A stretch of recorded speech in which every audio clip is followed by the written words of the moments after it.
You're not part of this family. That's what my father said in front of everyone at the dinner table, with a beer in his hand and a smile on his face. And just like that, something in me broke. So I left. No goodbye. No explanation. Only a duffel bag, a bus ticket, and a decision I should have made 10 years earlier. The backyard shimmered with string lights, laughter bouncing off the fence like music. It was my parents' 40th wedding anniversary, 4 whole decades of Ed and Carol, toasted by 3 generations, packed under the same sky. I stood by the grill, apron stained with grease and smoke, flipping burgers, while the rest of the family lounged with beers and wine. Mark was cracking jokes. Lisa chased after her toddler. Half-heartedly, JY showed off a new watch. Me, I was where I always was behind the scenes, making things run, making sure nothing fell apart. I'd been working since sunrise. Hung decorations, set up chairs, wrangled the nephews who kept trying to poke their fingers into the cake. At 35, I was still the oldest, the fixer, the dependable one, the one they never thought to celebrate. Then Dad stood up. He clinked his beer bottle with a fork like he was about to give a royal decree. Mom leaned into him, all smiles, her eyes shining from champagne and attention. "We've got an announcement," he said, voice still carrying that old commanding bark. The crowd hushed. Even the kids paused. "Next week, we're going to Hawaii, all of us. Whole family vacation, son. Sand. Everything." The backyard exploded in cheers. Mark whooped like a teenager. Lisa clapped. The kids screamed about surfing. Even I felt a brief jolt of joy. Hawaii that sounded like a dream. I wiped my hands on a dish towel, walked over, and asked, casually, "Cool. So, what time do we fly out?" Dad turned. His smile vanished. "You," he said, loud enough for everyone to hear. "You're not coming. Someone's got to stay back and watch the kids." Mom chuckled like he'd told a harmless joke. But it wasn't a joke. The picnic table went still. No one met my eyes. And in that silence, something broke. And before we begin, I want to say that there's a moment in every family where the silence speaks louder than words. At Voices Stories, we tell those quiet heartbreaks, the ones that change everything. If you've ever been left out by those you've given everything to, stay with me. There's more. And hey, if you're here listening, maybe just drop a little heart in the comments. I read everyone. You're not invisible here. I didn't say a word. Just turned around, walked to the porch, grabbed my jacket, and kept going. Lisa called after me. "Felix, you okay?" But it was just noise behind me. The screen door slammed shut. My boots crunched the gravel. That was it. I was done. I drove home, if you could even call it that. A 1-bedroom apartment with cracked paint and too many ghosts. Everything in it whispered their names. A hammer I left on the counter after helping Dad rebuild the garage. A toy car wedged under the couch. JY's kid must have left it. The scent of barbecue still clung to me like shame. I sat down on the edge of my worn-out couch and just stared at the wall. 35 years old. And what did I have? A lifetime of being the dependable one, the unpaid handyman, the built-in babysitter. And today, I was told I wasn't even part of the family. Not out of anger, just out of truth. That's what hurt the most. The rage hit first. Then something colder, something heavier, a weight in my chest that felt like finality. I couldn't do this anymore. I wouldn't. I thought about Hawaii, the water, the breeze. I saw myself standing alone on a beach. No responsibilities tugging at my sleeve. But that wasn't for me. Never had been. So I pictured somewhere else. A coastal town I'd passed through once. Small docks. Boats bobbing in the harbor. No expectations. No history. And for the first time in years, that felt possible. I got up, pulled out an old duffel bag, started packing jeans, shirts, boots. No plan, just motion. I opened the drawer, grabbed my savings, a few crumpled bills from weekend overtime, checked the bus schedule on my phone, one leaving at 5 a.m. I hovered over Sophie's name in my contacts. She was the youngest, the only one who ever really saw me. But I didn't call. I couldn't. Not now. She would try to stop me, and I didn't have the strength to hear her care. The clock ticked past 3 a.m. I zipped the bag, slung it over my shoulder, took one last look at the apartment, and I walked out. The street was silent, washed in blue-gray shadows. I walked alone to the station, duffel bag over my shoulder. The only sound was the soft thud of my boots against the pavement. Not a single car passed. Not a single window lit. The world was asleep, and for the first time in my life, I felt like I was waking up. The air was crisp, a little cold, but it cleared my head more than any apology ever could. The bus was already there when I arrived. Big, metallic, silent, like it had been waiting for me. I handed the driver my ticket. He didn't ask anything, didn't care where I came from or why I was leaving. Just nodded. That was enough. I chose a seat near the back by the window, pressed my forehead to the cool glass, and watched the town I'd known my whole life slip away. The gas station where I fixed Mom's flat tire last winter, the hardware store where I spent half my paycheck helping Dad rebuild the garage, and then the house. That house. Faded yellow siding, a porch sagging from years of footsteps, the place I'd given everything to, and was told I didn't belong in. It disappeared behind trees and fog. I didn't wave. I didn't cry. I just breathed. They'd realize I was gone. Eventually. Probably around breakfast. When they needed someone to pack the kids' lunches, or herd them into the car for Hawaii. Dad's voice still echoed in my ears. You're not part of us. Fine. If I wasn't part of them, maybe I could be part of something else. Something I hadn't met yet. Something mine. The bus rumbled forward, out of the past, into whatever came next.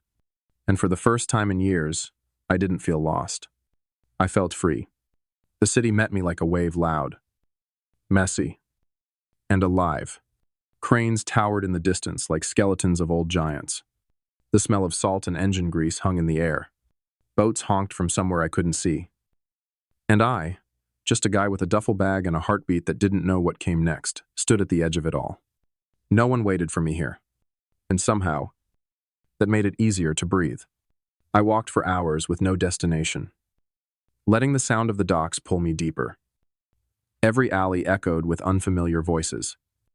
Every street corner a question mark. I didn't belong anywhere, which meant I could belong anywhere. By late afternoon, I found a small sign taped to a grimy window room for rent. Cash only. It was a shoebox space above a bar.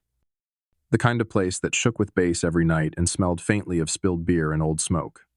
The landlord had a beard like rusted wire and didn't care about references. Just took my bills. Handed me a key. It wasn't much. A mattress on the floor. A sink that groaned when it worked. A cracked window facing a rusted fire escape. But it had a door I could close. A place. No one could ask me for anything. I dropped my bag, Saturday, down on the mattress, and felt it the weight of what I'd done. No goodbye. No explanation. I had just vanished. Back home. They were probably still asleep, dreaming of airport gates and sunscreen, still thinking I'd show up last minute to save the day. But I wasn't showing up anymore. Not unless it was for me. In that room, loud, ugly, imperfect, was mine. For once, something was just mine. The next morning, I hit the streets with stiff legs and no real plan. My savings would run out fast, and I wasn't about to go crawling back. I wandered near the docks, drawn again to the noise, the chaos, the smell of sea and diesel. That's where I found it. A beat-up cafe, wedged between a bait shop and a fish market. The kind of place that smelled like burnt toast and salt. Opened too early and closed too late. I walked in. The manager didn't even ask my name, just tossed me an apron and said, "Keep up or don't bother." My first shift was a disaster. Trace tilted. Ardor spilled. Fishermen barked when their coffee was late. I dropped a cup. Burned my hand on the steamer. Forgot 3 muffins in the oven. But no one yelled at me for forgetting a birthday or skipping a soccer game. No one expected me to fix anything but coffee. And that felt new, strange, honest. That's also when I met Sheila. She worked the register, sharp-tongued and fast-moving. She watched me fumble with a cappuccino and said, "You're slow." New guy. I looked up, sweating. At least I don't scare customers. She smirked. A real one, not the polite, painted kind my mother wore. There was something about her no-nonsense. Quick to call you out, but not unkind. She didn't ask about my past. Didn't look at me like I was broken. Just gave me street tips and rolled her eyes when I messed up. It wasn't friendship. Not yet. But it wasn't pity either. And that was enough. I'd work the shift, crash in my shoebox room, then walk the city at night when sleep wouldn't come. Something about the water, the way the docks groaned, the way waves slapped the pier, calmed me more than anyone's comfort ever had. And even though I was exhausted, sore, and always behind on orders, for the first time in a long time, the mess was mine, not theirs. It started with a window, a dusty pawn shop window, cluttered with forgotten things, rusted tools, cracked guitar cases, a pile of tangled necklaces. But what caught my eye was the camera. Old, bulky, a little beat up. It reminded me of something I'd once loved. Long ago, before life got replaced with duty. I'd taken a photography class in high school. Thought I'd chase light for a living once. But then Dad lost his job. The house needed fixing. And dreams didn't pay bills. Still, I walked in. Asked how much. $30. The man behind the counter muttered. I handed over the cash without thinking. That night, I took the camera down to the docks. The city was loud. But the water was still. The pier stretched like a spine into the sea, and the lights flickered like they were breathing. I raised the camera. Clicked. The photo came out blurry. The focus was off. But when I looked at it, really looked, it felt like a pulse. Something I hadn't felt in years. Something mine. The next night, I went again. Shot the cranes at sunset. Then the gulls. Then the fishermen hauling nets before dawn. The photos weren't good. Not yet. But I didn't care. I wasn't taking them for anyone else. No one asked me to. No one expected it. And that made all the difference. Back home, they still hadn't called. And for the first time, I didn't wait. The phone lit up when I wasn't expecting it. I was sitting on the edge of the bed, camera in hand, flipping through the blurry, imperfect photos I'd taken that morning. The gulls mid-flight, the nets dangling from cranes, the sea glinting just before dawn. I hadn't noticed how quiet the room had gotten until her name appeared. Sophie. The glow of the screen felt like a knock on a locked door. A name I hadn't dared to look for, but hadn't quite forgotten either. I froze. The kind of freeze that doesn't come from fear, but from memory. For a second, I thought about letting it ring out. Let it pass. Let it stay a silence. But I answered, "Felix." Her voice was barely there, like someone speaking under a blanket. "Where are you? Mom's going nuts. No one knows where you are. You're just gone." I stared at the cracked tile by the sink. Heart thudding. I didn't sit up straight. I didn't pace. I just let it settle. I had to go. I said quietly. I couldn't stay. A pause. "You could have said something." She whispered. "You could have told me." I wanted to. God. I had hovered over her name more times than I could count. She was the only one I felt anything about leaving behind. "They're mad," she continued, her voice even softer. "But I'm not. I miss you. Come back. Please." I closed my eyes. Sophie had always been different. She saw through people. not past them. She noticed when I didn't come home for dinner, when I was quiet too long, when I was about to break but said nothing. She never pushed, just showed up, just stayed. And now, she was the only voice that could still shake me. I can't, I said, low and slow. Not now. I didn't say I didn't want to. I didn't say I didn't care. I just couldn't. There was no fight from her. No guilt trip. Just silence. Then a soft click. She'd hung up. I kept the phone in my hand, staring at the screen, not moving. The hum of the city below was distant, muffled by the window. My room, loud just an hour ago from the base of the bar, now felt hollow. A piece of me wanted to call back, but I didn't, because I knew one step toward that life, and I'd vanish back into it. They'd pull me in like they always had. Quietly, completely, without even trying. And this time, I needed to stay where I could still see myself, even if it meant standing alone. The next day, I showed up to work with a hollow chest and a head full of static. The cafe was noisy, as always, fishermen cursing about prices. The espresso machine hissing like a living thing. I moved through it on autopilot, spilling milk, forgetting orders, burning my hand again on the damn steamer. Sheila noticed. She was counting change at the register, not even looking at me when she said, "You look like you fought someone. Lost." 2. I didn't answer. Just wiped a cup harder than I needed to. She rang up a guy in a fish-stained jacket, handed him his receipt, and leaned toward me. "You free after shift?" I blinked. "Why?" "My friend runs a photography class in a warehouse nearby. Real casual. Come with." I started to say no, too tired, too unsure, but then I saw her grin. Crooked, a little stubborn, like she wasn't giving me a choice. "Fine," I muttered. That night, after our shift, we walked down a back alley, lit by a single flickering bulb. The warehouse was barely a building, more like a shell with a roof. Inside, a dozen people stood with cameras. Tripods. Lenses that cost more than my rent. I wanted to turn around, but Sheila nudged me in with her elbow. "Relax. Nobody here cares how broke you are," she whispered. Paul, a wiry guy with paint stains on his jeans, welcomed everyone. Talked about framing. Light. Emotion. Then we went outside. We walked along the docks. The city buzzing behind us. Salt thick in the air. Paul said to shoot what felt honest. So I did. I pointed the lens at 2 dock workers unloading crates. Their shadows long under a street lamp. I didn't think much of it, just felt right. Paul leaned over my shoulder when I showed him the screen. "You've got an eye," he said. "Keep going." It was 2 words.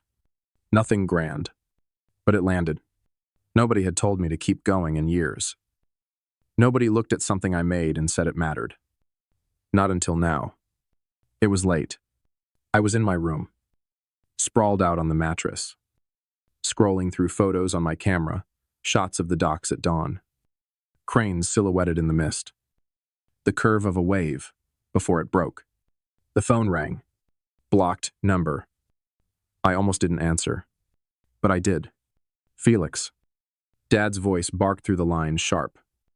Rough. Like gravel, in a metal bucket. "Where the hell are you?" I sat up slowly. The air in the room shifted. "You left. Just vanished. The kids need watching tomorrow, and you pull this crap," he snapped. What the hell is this about? I didn't say anything for a beat. Just let the silence hang between us like something rotting. Then I spoke. Calm, but firm. "I'm not there." "I know you're not there," he shouted. "That's the problem. We're leaving for Hawaii, and now everything's a mess because you ran off." I could hear Mom in the background. She must have snatched the phone. "Felix." Her voice sliced through, smooth and cutting. "You're being selfish. After everything we've done for you. This is how you repay us." "Repay them?" I almost laughed. A bitter sound pushed up my throat, but I swallowed it down. "Everything you've done," I said. "Let's talk about that." I stood up, pacing in the small room. Camera still in hand. I was 18 when I started covering your bills. 25 when I rebuilt your garage for free. 35 when you told me I wasn't part of the family in front of everyone. I wasn't shouting. I didn't have to. Each word landed like a brick through glass. I've been your safety net. Your handyman. For your babysitter, and you still see me as disposable. Silence on the other end.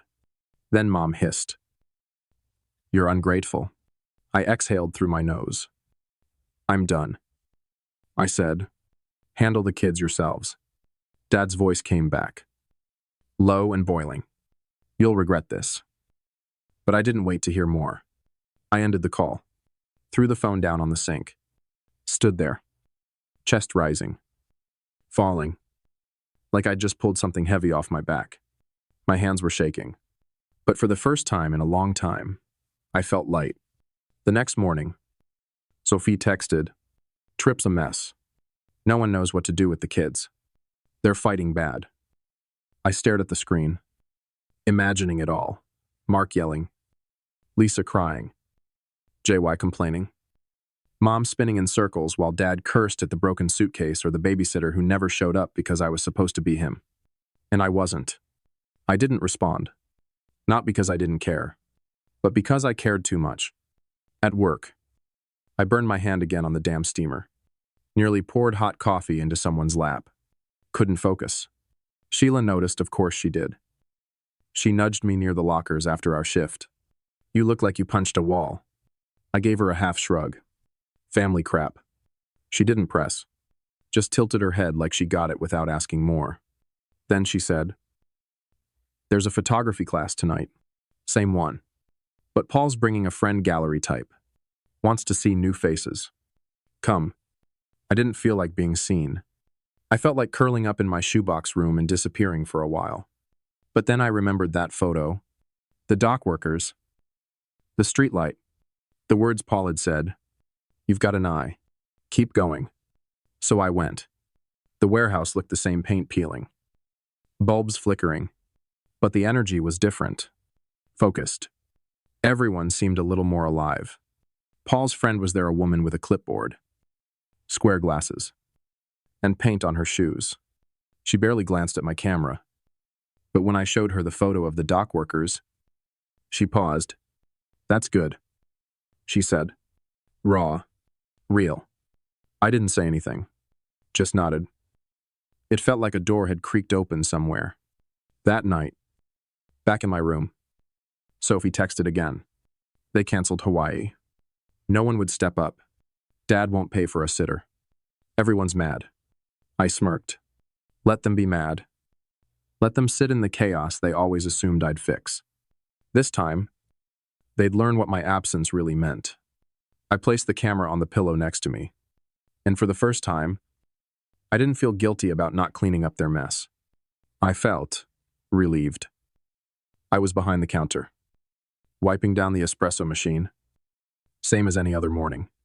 The cafe buzzed with its usual rhythm fishermen in stained jackets. Delivery drivers barking orders. The hiss of steam. The slam of cups. I didn't hear the door swing open. Didn't see him walk in. I just felt it. That shift in the air. The weight. I looked up and there he was. Dad. Same face. Thinner now. Shoulders hunched. That old scowl carved deeper than ever. I froze. My rag still in my hand. Caught mid-wipe. He scanned the place. Locked eyes on me. And walked straight over like he owned the world. A couple of customers looked up. Curious. Then quickly looked away. Sheila raised an eyebrow behind the register. She didn't say anything, but I saw the tension rise in her jaw. Felix, he said, voice low and rough. We need to talk. I nodded toward the back. Not here. Not in my space. I led him past the lockers into the small break room. The hum of the fridge, the only sound between us. I crossed my arms. What do you want? He shifted his weight. Didn't quite meet my eyes. You just left. He muttered. No notch. No warning. The family's been scrambling. I didn't reply. I didn't think you'd actually stay gone. He added. Quieter now. Look, I'm sorry for how I said it at the party. I let that hang there a moment. Then I said, you came here because you need me, not because you care. His face twitched. That's not true. Isn't it? He bristled. Watch your tone. I stepped closer. Calm. Controlled. 18. I started paying your bills. 25. Rebuilt your garage. 35. You stood in front of everyone and said I wasn't part of the family. He opened his mouth. Closed it. I kept going. I'm not your backup plan anymore. Silence. Then I pulled out a chair. Sit. Have a coffee. He hesitated. Then sank into the chair. I poured 2 cups. Black. No cream. Set one in front of him. Sat across from him. He looked down at the mug. Then up at the camera slung across my chest. What's this? He asked. Nodding. Something I'm doing. I said. For me. I flipped through some shots on the screen. Dock workers. Waves. Gulls frozen midair. He stared. Didn't say much. Just pushed the camera back. Didn't know you were into that? He muttered. You never asked? We drank in silence. The coffee was bitter. Eventually, he stood up. Think about coming back, he said. I shook my head. I'm staying. He nodded slow. Reluctant, then walked out. Heavy boots. Heavy silence. I didn't follow. The night came faster than I expected. 3 months ago. I was steaming milk and dodging guilt trips. Now, I was pacing a warehouse turned gallery. My photos pinned to a wall like they belonged there. It wasn't fancy. The place still smelled like sawdust and old paint. Folding chairs lined the edge of the room. Half the bulbs flickered, but it didn't matter. Because my name Felix was on the program. My photos were up there. Real. Printed. Hung with clips and string. The wave crashing over the rocks. The fishermen hauling in nets. And the one I almost didn't include, a faded shot from my parents' anniversary. Everyone smiling but me. Half cut off in the corner. Roots and Wings. That's what I titled the series. Paul nodded when he saw it. Sheila grinned and dragged over 2 of her friends from class. Look at you. Big shot, she said, elbowing me in the ribs. I rolled my eyes but smiled anyway. People started coming in. Dock workers wearing clean shirts. Artsy types with too many rings. Regulars from the cafe. Even the gallery woman with the clipboard showed up. Wine in hand. I stood by the wall, hands in my pockets, watching them squint at my work. One man in a flannel stopped at the wave photo. Caught something in that one, he said, almost to himself. Power. He moved on, and I just stood there, kind of stunned. Not because someone liked it, but because I didn't feel like a fraud. I felt seen, not as the guy who fixed roofs or babysat or made sure everyone else got to dream. Just me. Later that night, Sophie texted again. Heard you're doing good. Mom and Dad are trying Hawaii again. Taking the kids. Weird without you. I stared at the message. Then typed back. Glad they're going. I'm good here. She sent back a thumbs up emoji. That was all. But it was enough. It was late. But I wasn't tired. After the gallery closed, I helped stack chairs. Swept the floor with Paul. Laughed a little too loudly when Sheila mimed choking on cheap wine. My skin buzzed, not with nerves, but something quieter, like I'd landed. I grabbed my camera and slipped out into the night. The city hummed behind me, trucks groaning down the street. A drunk singing off-key. Someone arguing over a parking spot. But ahead, toward the docks. The world thinned out. It was just me and the dark water. I walked until the noise faded. Until the gravel crunched under my boots and the sky started to soften. The horizon blushed. I set up the tripod, framed the shot. A single wave. Curling in. About to break. I held my breath. Click. The shutter snapped. And there it was, motion caught in stillness. Not perfect, not composed, but honest. I sat on the rocks, watching the light spread across the water. I thought about that old photo, the one from my parents' anniversary. Everyone framed just right. Posed, polished, me, barely in the shot. Cropped by accident or maybe on purpose. Always at the edge. That life would always be a part of me. But it wasn't mine anymore. They were probably boarding the plane by now. Sunscreen packed. Snacks portioned. Maybe someone had finally figured out the kid situation. And I didn't resent them for it. They built something without me. And I built this. The ties were still there, frayed. Thin.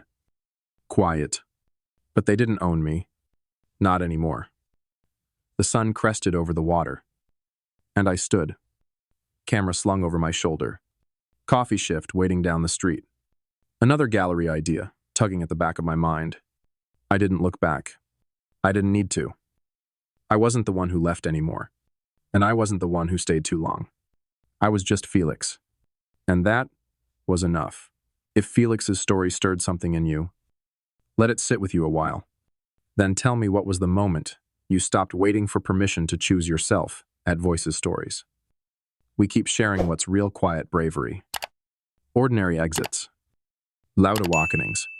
If you're still here, thank you. And if you're ready for the next one, I'll be waiting.